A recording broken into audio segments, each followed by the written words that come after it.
What if the most extravagant act of worship in history was pouring out a year's salary at someone's feet?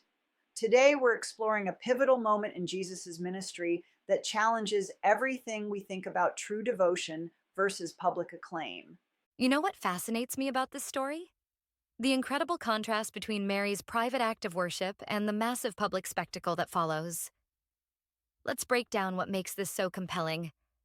Well, let's start with the numbers. This perfume Mary used was worth about 300 denarii, equivalent to a full year's wages for a laborer.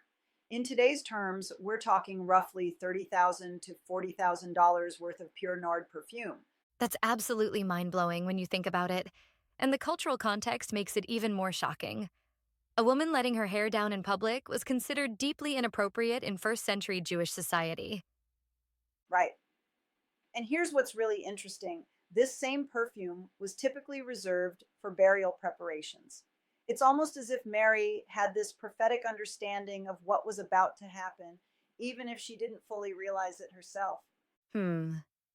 And then we have Judas's reaction, which just drips with irony.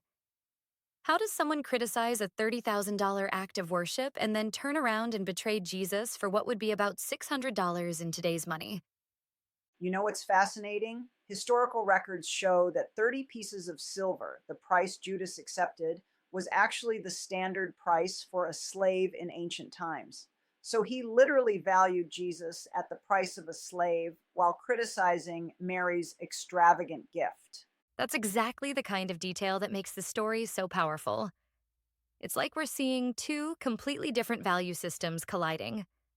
And then the scene shifts dramatically to this massive public demonstration, the triumphal entry into Jerusalem.